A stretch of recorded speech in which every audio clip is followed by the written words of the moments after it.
Hello everyone, I'm John Renner, as the slide would imply.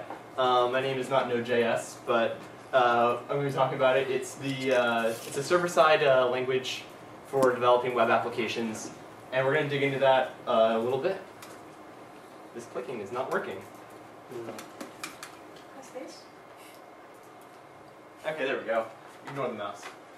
So back in 2008, Google launched its web browser, I promise it supplies, Google Chrome. Google Chrome came with a fancy new JavaScript engine that quickly made people say, oh hey, wow, the web can be fast, and JavaScript can be fast. This JavaScript engine was called V8.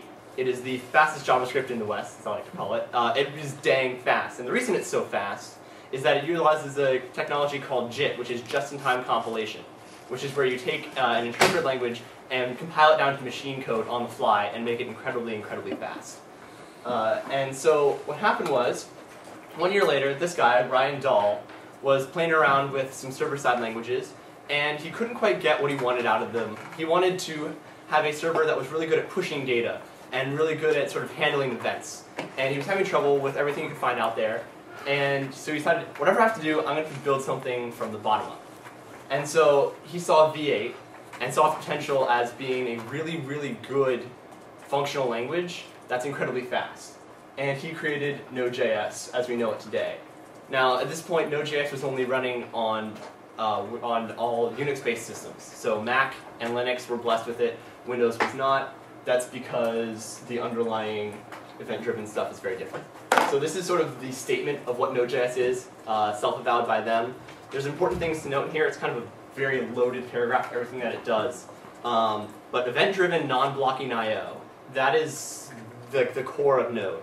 That what you need to do for a web server to be successful is you need to have your I/O operations, which are the most expensive part of your application. They're going to be slow. If I try to read from the disk, that's going to take a while. It's going to be a lot faster than calculating 2 plus 2. It's got a lot slower. Okay. So that needs to not block up the process. That needs to things need to run in the background while that's going on. And event-driven. The server needs to respond to things rather than always be running itself. So what is Node? Node is an HTTP server and a socket server. It is not a web server. It is not a web server. It is not a web server. The distinction here is that an HTTP server is simply a network server that supports the HTTP protocol, which I'll talk about in a second.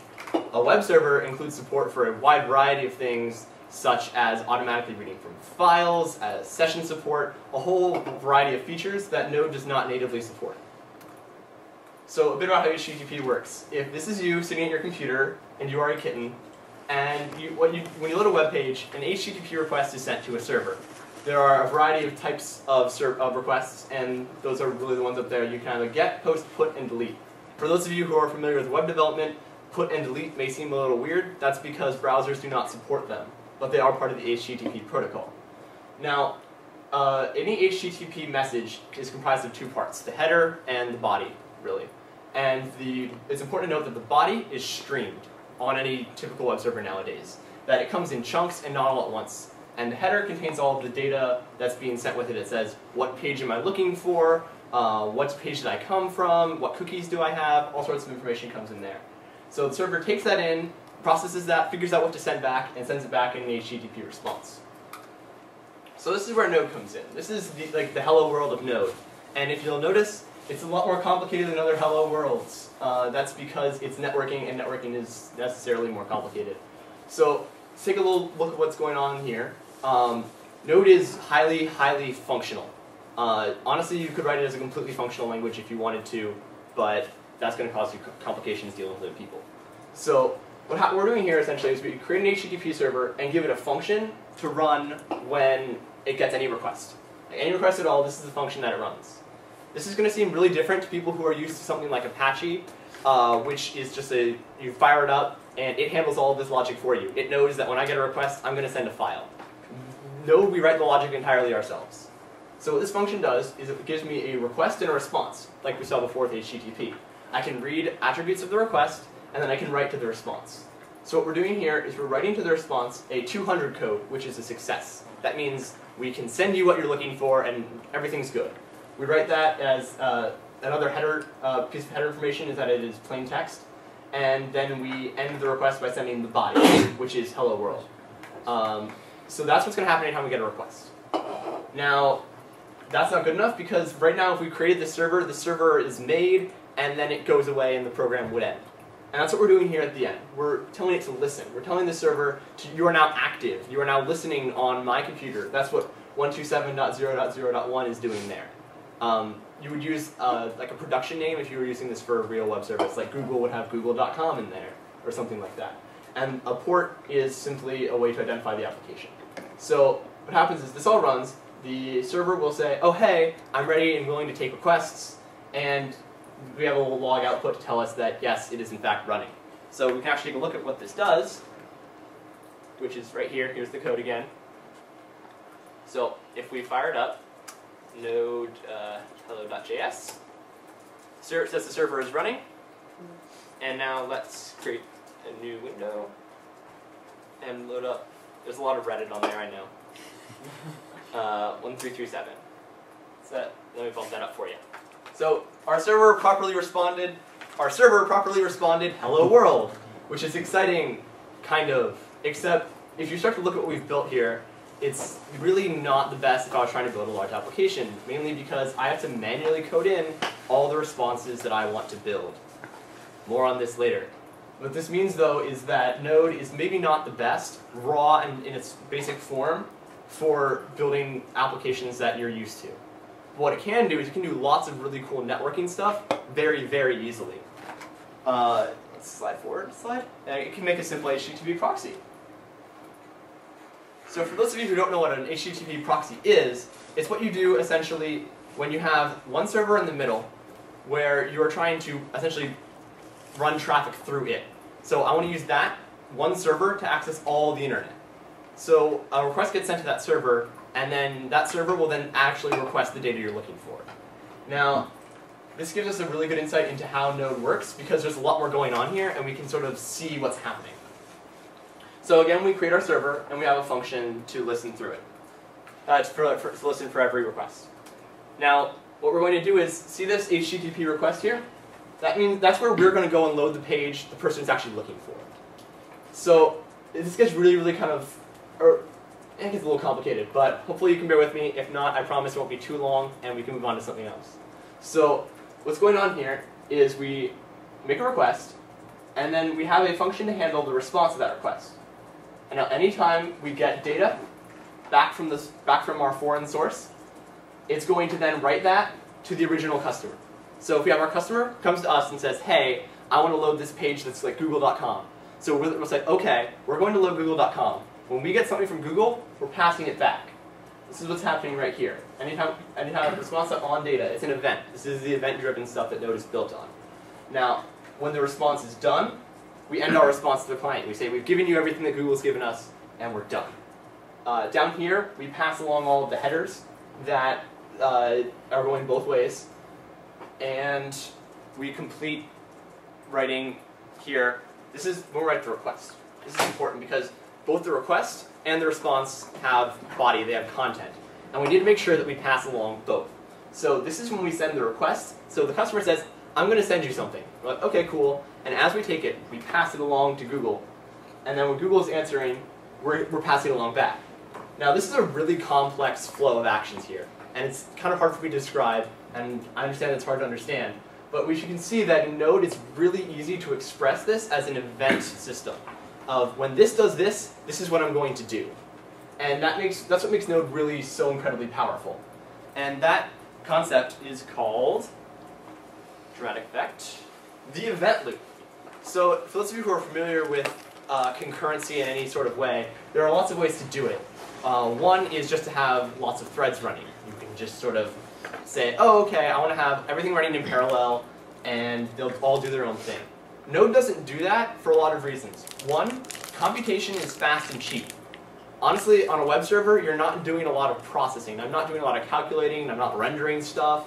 I'm doing very simply lots of reading, a little bit of processing, and then lots of writing back to the client. So this is where the event loop comes in handy. What it means is I can add in all of my things that need to happen.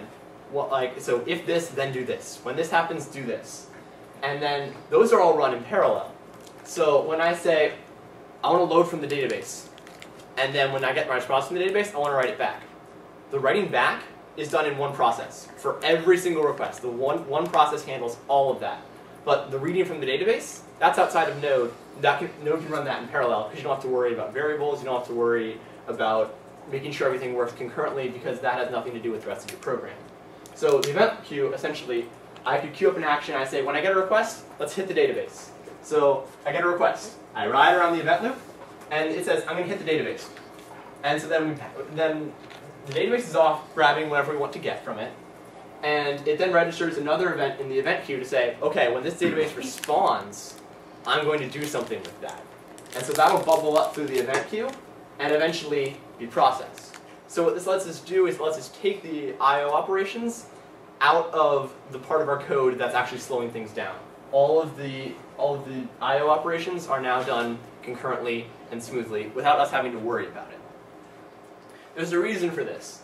This is because comparatively, reading from disk and reading from the network are incredibly slow, as you can see here, time in CPU cycles, okay? So the disk and the network are just exponentially slower so that the convenience of having it on one thread is worth it for all of our processing, but it's not good enough when we're dealing with I/O operations. This is why web servers such as Apache will actually set up a ton of threads, and every request gets its own thread to solve this problem. But Node instead opts to multiplex and pull them together. Now, Node applications have sort of some fundamental units. One is events, events, events. Every time in that old program you saw over here, where I wrote anything like response.onData, that's an event. When that happens, it's going to run that function. And you set up a ton of these in Node. This is how you build your application. It's sort of the fundamental unit of action. And it's very useful for writing routes, useful for basically everything. And now, every file in Node is a module. There are also other ways to make modules, but for the most part, every file is a module. And that means that a file can export certain bits of its code to then be accessed by other files. So it makes it really easy to split up your project into very small functional units where you know what each file is doing.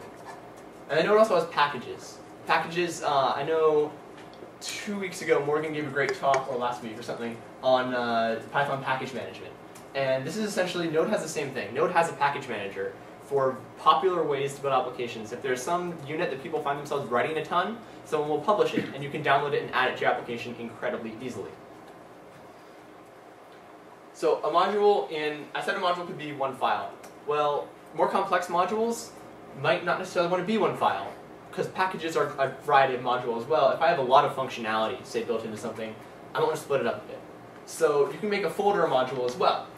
All you have to add is a package.json file. The package.json file will contain all of the metadata for that particular package. It'll include all stuff I have up there, name, version, dependencies. Now dependencies is a big one, because that means that this project knows exactly what it needs to run anywhere. So I don't have to worry about what's installed on my system. Do I need to, add a README to tell me what to do? No, it's all written in there. Everything you need to get the application up and running, and everything you need to know about it, is all in the package.json file. And you can specify a main file, which is by default the index.js file, right there. You obviously need some JavaScript. Why is there nothing on this slide? So what happens is you can take these packages and these modules and register them as packages in the Node package manager. But what happens then is packages can list you as a dependency. I built some really cool functional units. Say I built a database adapter for MySQL, and this works really, really great, and I think people should be using this. I publish it up on Node Package Manager, and now people can just rely on that and use it and keep it updated and not have to code that themselves. So Node comes built with Node Package Manager in it. It's a little executable that lets you essentially say, all right, I want to install some certain package. It also has some really cool shortcuts. It will read the package.json file for you and actually load all the dependencies that are listed in there straight out of the box, straight for you. So what happens is, if I want to distribute my application, share it with a team I'm working on, as long as I keep that dependencies list updated, I don't have to worry about making sure who knows what has to be installed, because it'll just take care of it for me. Now, you can also install packages specifically. Say you want to test one out, say you don't want to really have the whole overhead of a package.json file. That's fine, you can do that. You can also install packages globally. Note, that's an option, not a requirement. a lot of package managers like to install things. I install it once, it's part of my system, and we're all good to go. Node doesn't really like that idea. Node likes the idea of being incredibly modular. Modules, modules, modules. So what it does instead is when I install a package, it's actually installed to the directory I'm working in. So my project has a copy of all of the libraries that I'm using. Now, some of you might say, oh, well, this is a huge waste of space, or it'd just be much better to have them all installed globally, you don't have to worry about it. But actually, this is incredibly convenient. What this means is I can take any Node project, zip it up, send it to someone, and they can unzip it and run it. It's good to go, no matter what dependencies I have built into it. What's also nice is I start using different versions with different projects. It's okay. My project and project A, project B might use different versions of the same package, and it doesn't matter, they don't conflict, they're not stored in the same place. Now, the install global option, though, is helpful when some packages package in executables to help you build frameworks for applications, lots of things that can be helpful, but for the most part, most packages are installed this way. So installing Node, there are several ways to go about it. Node obviously offers downloads and installers for it. You can install it via your favorite package manager if you're on Linux, probably even Homebrew on Mac. But this is really the one you want to look at. I know it's hard to tell which one I prefer, but it's that one. And I will tell you why. So for those of you who are familiar with Ruby, who've ever dealt with Ruby Version Manager, ways to keep multiple installs of the same language on the same system, it's incredibly helpful. Especially because Node is in very, very active development. I mean, like, really active development. Like, there are periods of time where there's an update to Node every week. And it's important to stay up to date because when your application launches, you want it to be as ready to go. You don't want to start a project on an old version of Node, and by the time it comes out, that version being so obsolete. So using NVM allows you to really, really quickly update your version of Node and manage your several installs of Node without having to re-download and overwrite and do all sorts of things like that. There's also a lot of helpful things that it does for you in that anything installed via Node Version Manager is installed local to your user, not to your system. So what this means is I don't need permissions to update Node. I don't need permissions to install global packages. I don't need any of that because Node Version Manager just puts it all in my user directory, and I don't have to worry about that either. Another point I'm making here is different versions of Node for testing is very helpful. Say I'm building a library and I want it to work for Node versions 0.6 and 0.8. Well, I could install both versions with NVM and quickly go through and test all of them very, very simply. So if you're really wanting to learn where to go with Node, what you can do with it, there's a lot of places to go to. The official docs on Node, I know, like, actual language docs, if you've read through Java docs, I feel your pain, it's awful, but you can actually sit down and read all of the Node.js API in an afternoon.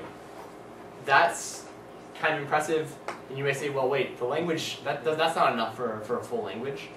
But it is. The way Node works is that they focus on not telling the user how to build their application. As long as the core libraries are fast and offer basic functionality, they rely on modules and packages to define how the user actually uses the language. So you're very rarely going to actually be writing pure Node. You're going to grab some package or something to help you build your application. How to Node is a great website. It's an open source blog, essentially. What it is, it's actually a Git repository that anyone can add to, and they get posted on this website. It's great. Don't trust the information like 100%, but it's a good place to get started. Some people in there can give bad advice. Now these are two great packages that I almost always use when I'm building a Node project, and they'd be great for checking out. Express.js.com. So, you know how earlier I said Node isn't a web server? Express is a web server. Express is a package on top of Node to offer you all the stuff you're used to in developing servers. You get your session support, you get cookie handling, you get all sorts of great things to help you build your large-scale application, as well as complex routing rules. Routing is almost impossible without it. It also uses a complex system of middleware to allow you to add functionality to it and not get trapped into a specific way of building the application. And Mongoose.js is a database ORM for MongoDB, if you're familiar with it. It's a document-based database. It's a NoSQL database. What's really cool is NoSQL and JavaScript get along great because on a fundamental level, they're basically the same. Like, their JavaScript objects are the same, sorry. So you can essentially pump JavaScript objects in, pull JavaScript objects out, and they get along very nice. No SQL query formatting or anything like that. So These are some of the sources for pictures and stuff, blah, blah, blah. Now, if you guys have any questions, that's cool. If not, I can show you some more stuff in Node until we have no more time. So do you guys have any questions? Well, wait. You have a question, yes. Like, so what are some of the, like, are there any sort of Node.js like applications that have been released that have been sort of like highlighted, or? Yes, yeah, there are some big ones that are on Node's website. There's eBay uses it for a lot of their real-time stuff, because Node does real-time really well, because you can actually mix your socket logic with your HTTP logic, because they can just exist in the same application, share variables, share functions, do some really cool stuff with that. I know Microsoft supports it on their Azure cloud. They're trying to get a lot of people to use it as well. And there's a list on the Node website, but those are the ones that I know off the top of my head. Yes? In the very, very beginning of your presentation, you said that Chrome JavaScript was the fastest JavaScript in the West. East 2. Okay. It's an expression, an idiom, if you will. So, yes. Is it a web server? No, Node is not a web server.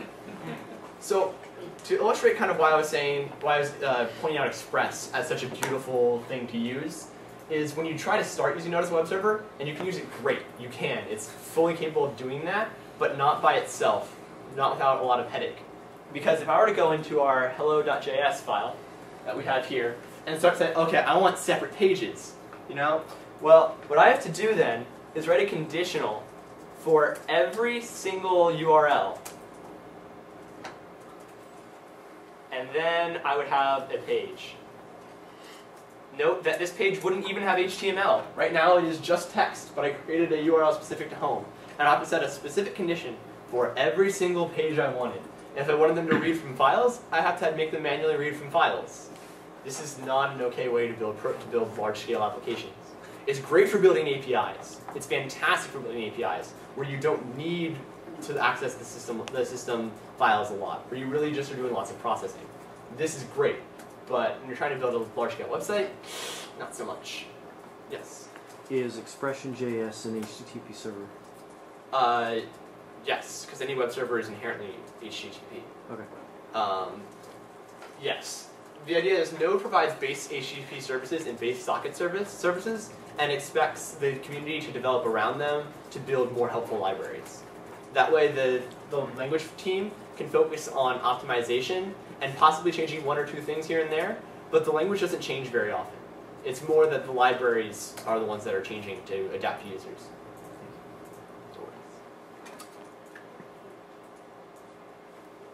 That was a little short. Demonstrations. Demonstrations. I could do more demonstrations if you would so desire. I desire demonstrations. You desire Can you demonstrations. go into Express a little bit more? I can go into Express all day. We can do this. Maybe not all day, but definitely an example would be good. Okay. This is cool. So Express is great for building projects, like I said before, and it actually comes with a global install, but I'll run over that again. So if I were to install Express, this is how you want to install it.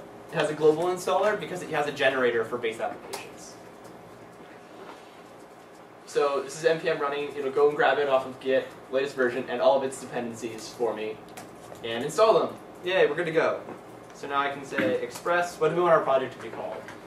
We'll call it SSE Parte. And Express now created our SSE Parte directory. As we can see, it's in there, and we can change directory into it. I apologize for this being on the bottom of the screen. Can everybody see? I may need to move it into a window. We can all see? Okay, good. So, if we are in SSE Parte, these are all the files that Express created. We can see them up top, actually. And if we just run the project, trust me, I know this isn't going to work. It's not going to work. See? I knew what I was talking about. See, it can't find the module Express. The reason it can't find the module Express is because Node looks locally. Like I said before, Node looks for its packages locally, and my code is trying to use Express, and it can't find it. So what I need to do is install it locally. So let's first take a look into our package.json file that Express created for us. As we can see, Express created a base empty package.json file for us that includes two dependencies, Express and Jade. Jade is a templating engine for Node. I really like it. It's what Express uses by default. And see, Express is a dependency. So that means we can rely on Node Package Manager to install Express for us locally. So I just do npm install, and it will install all of our stuff locally. Yes, it's on the system twice, but honestly, these things are incredibly small. It's not going to really junk up your hard drive. So now if we run it, we'll take a look at the code in a second. This is the default server. So we have a server running on port 3000. Let's get over to that server. So here's Express. Express created this web page for us. It's pretty much empty. Now, if we open SSE Parte over here, let's close out these files that we don't need.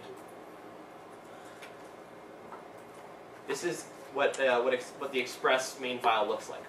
Now, if you notice all of these app.set stuff inside app.configure. App.set is essentially what, and app.use are how Express allows you to use middleware.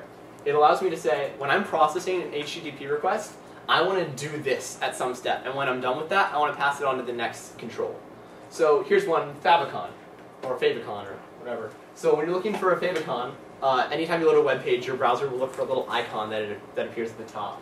Express.favicon will grab that and say, oh, I know what to do with that, I know how to handle that. And Express.favicon actually allows you to configure it, tell it where to look for the favicon, all sorts of things like that.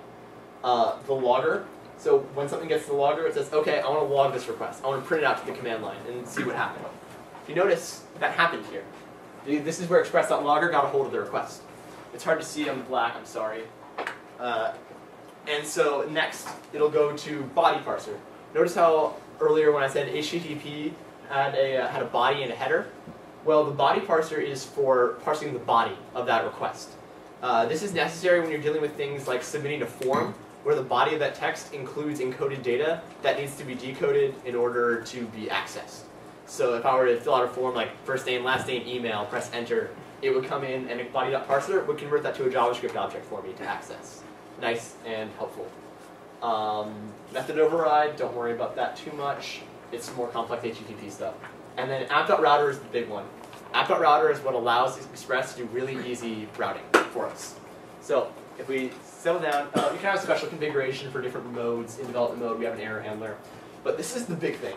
This is where we can define routes and functions to handle the routes. So rather than before we have to write conditions for all of our routes, we now have functions that we can just sort of pass in. Notice we have app.get here. That's referring to the HTTP request that it's answering. That'll only answer get requests to slash. Now I could say app.post slash, and then post requests would be handled with that function. Down here, the server is made to listen, and that's about it for here.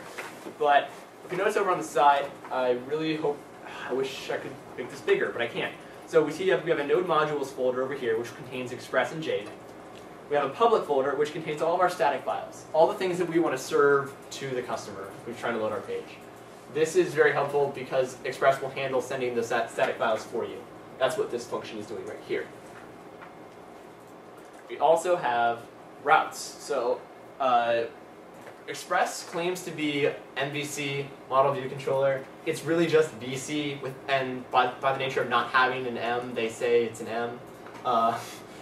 Because basically the idea is it separates the view and controller logic, and then allows you to put the model logic wherever the heck you want. So it makes it really easy to use MVC with Express. So inside one of these routes, for example, here is our index page. Essentially all it does is it renders the view index, which we'll get to in a second, with the title Express. So this is the local variables we want to pass into our view. It's very explicit. In Node, everything that's being passed around is incredibly explicit, so you don't have to worry about, like you do in Rails, what is where because Rails says it's there. It doesn't work that way in Node. In Node, you tap everything explicitly. And that's why our page said hello, that said Express here, it was reading that title. So if we go into the views, here's the index page that we built. For those of you who are familiar with Haml, this is very similar to Haml, but without all the extra strange syntax. So essentially, Express lets us express HTML. Express lets us express HTML in its very bare bone forms. You don't need all of the less thans and greater thans and all of the XML syntax. Instead, it uses indentation bases and the first character, or the first phrase defining what tag you're using. So we have an h1 tag and the content of it is the title variable. And then we have a p tag, a paragraph, where the text inside it is welcome to, and then title is interpolated inside it. Now, if you notice the strange extends layout and block content, neither of those are HTML syntax. They're Jade syntax. So what Jade lets us do is it lets us divide up our view logic into actual functional units. Unlike HTML, which requires the full page right at once, it says, this is the page I'm trying to load, here is all of it. That doesn't really make sense when you're reusing parts of your pages a lot. So what you can do is you can create layouts, and so this is the base frame of our page. We have an HTML5 doc type, HTML tag, head. We give it a title. Title of the page is going to be the title variable again, so it would be express. We'll change that and fiddle with that in a little bit. And then we pass a CSS tag, and then we have a block content. So what this does is this creates a space in the template to be filled later. This block is then filled inside index when we extend. So it allows you essentially to create a framework for a page without having to know exactly what's in each page, each part of it. So if we go back into index and change the title of this to yachts, then if we refresh the page, Restart the server. thank you, restart the server. This is important to note. You're the man. I taught you that. Is that when Node starts up, it goes through and does all the processing on the JavaScript basically immediately. What this does is essentially you're running machine code now for the rest of the life cycle of the server. This is incredibly helpful. What it means though is changes to the JavaScript source are not reflected until you restart the server. So it's kind of a double-edged sword. I'm silly. Okay, so the Express server is now listening. You come back, refresh, and notice where everything changed. The title of the page is now yachts. You have a yachts in bold and another yachts. Clearly yachts are cool. So, so if we wanted to start doing more complex things with this, we could write, for example, our own middleware. Let's say we start throwing errors around. We do bad coding.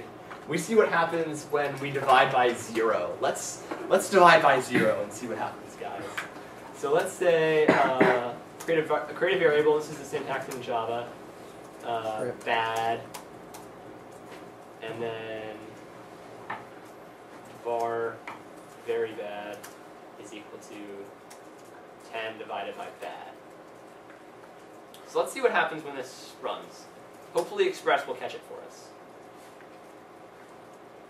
Apparently JavaScript likes dividing by 0. Well then, that was a bad example. But Bad. let's just throw an error. There you go.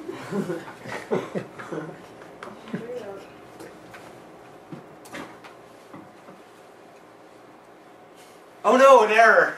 Where did that come from? So Express will catch this error for us because it has its own middleware. And it will print this out for us. So if we notice in our Express syntax, or Express app file here, we use, say we have this error handler right here, right? This is saving us from our own certain demise.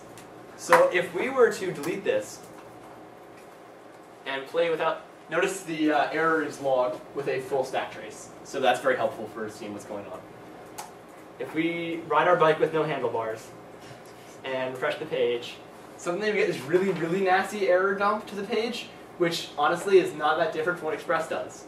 But let's say we don't want all of our users to know when we goofed that badly. We don't want them to see all of this source information and all of this stuff, because this is our stuff. We keep it to ourselves.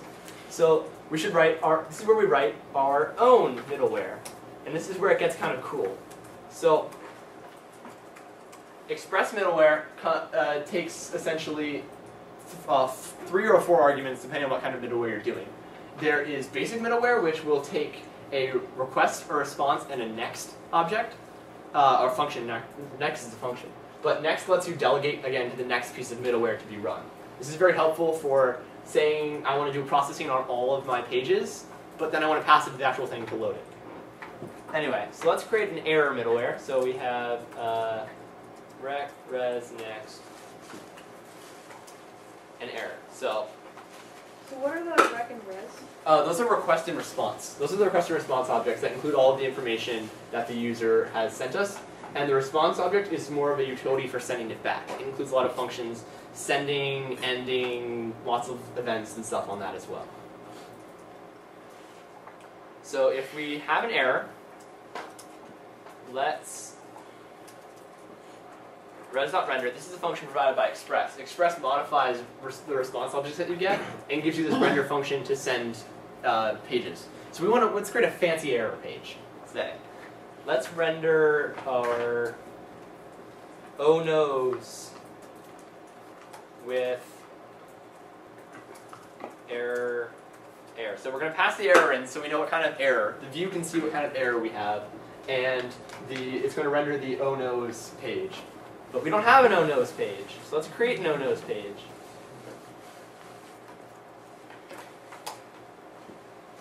So inside oh no's, let's extend layout, block content. Oops. Is there a reason why you ended up with .js instead of .jade? That is the... Yeah. No, there's no good reason why I did that. It's because I'm in front of people, and I have to make mistakes once or twice. Yeah. Otherwise we might get the impression you're perfect and you can't have that. Can't let that slip. So... autocomplete is really annoying. Let's make this Jade, not JavaScript. Sorry about that. Good catch. And then let's have a header that is we goofed.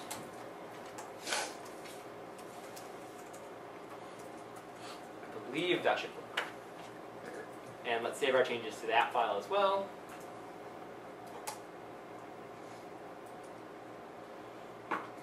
Nope, we have an error because title is not defined. Oh, that's right, we didn't pass a title in the page. This is good. So notice here where we pass the title yachts.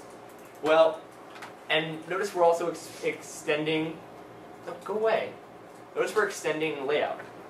And inside layout reads title. So essentially the title is required to load any page that extends it. It extends layout. So we need to pass a title in with our error page. That's good learning. We are learning things. We are an app. Title. The yacht is sinking. And restart the server. Error is not defined because I named it error, not air. This is what a lot of node development looks like. So we goofed, and the error actually doesn't have a message with it because it's an empty error. We didn't give it a message, but the message would display underneath it, and this would now handle all errors that came in. So this is kind of cool. Now we know if anywhere along the way, if any of our middleware crashes, causes a problem, it would come to this page. And the user can assume that something weird happened in the back and it probably won't happen again. That may not be the case, but it allows you to save the user from the angst of seeing code, and that's always a good thing.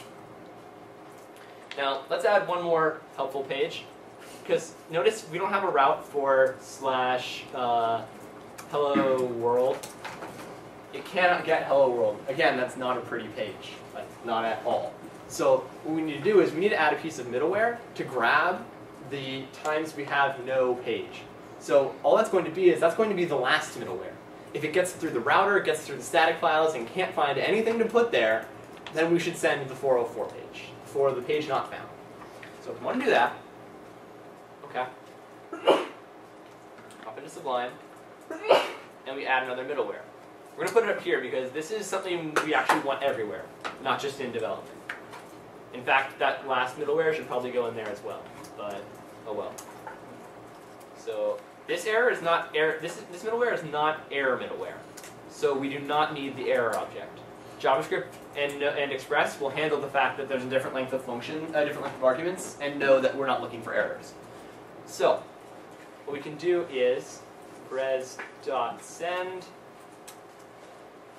404 the title 404. Important note. though my title is a number, that's okay. JavaScript is not very finicky about strings and numbers. You can actually compare a string and a number with equals equals. If I say, here, I'll just show you. So if I say, Node has an interactive prompt. Should have mentioned that. It's kind of cool. So if I say 1 is equal to 1, in any sensible language, you would say, that's not equal. Those are two completely different things. One's a string, one's a number. Oops. So JavaScript does a couple things to protect you from this, especially because in JavaScript, your variables aren't strictly typed. So what that means is something along the way could be converted to a string, and you don't want them to be equal, but could end up turning out equal. So JavaScript actually offers the triple equals operator, which is, this is a little bit of a tangent, but it's helpful. So the triple equals operator compares type as well as value. So now we can say, while they may be equal in value of being strings and numbers that express the same value, they're not actually the same thing.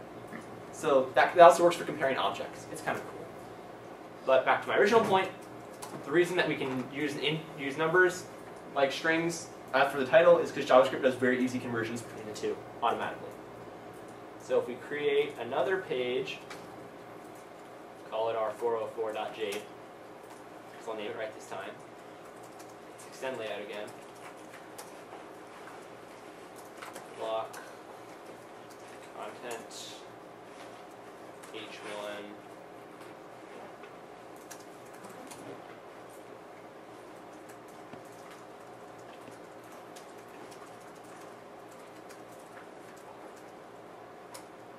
It's always a sad page, so you should always apologize.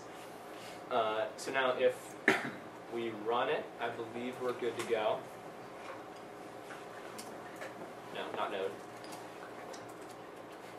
It didn't Python too long. Okay. That is. Hold on. Oh, whoops. This should be res.render. Notice I used res.send. Res.send will actually just send text. When you pass an object into it, it'll convert that object to text and send it. When we use render, we're actually rendering a page, not just sending straight text.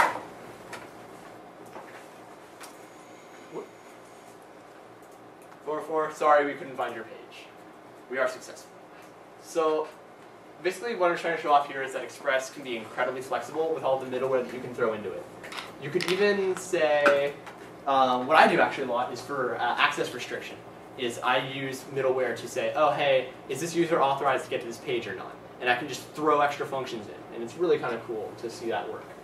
So that's kind of all I got for Node. I think we're getting towards the end. If there's any final impressions about Express, I would love to talk about Mongoose, but there's not enough time to talk about Mongoose. Cool. It's been fun. Awesome. I can drink my apple juice now. Thank you guys. It's been fun.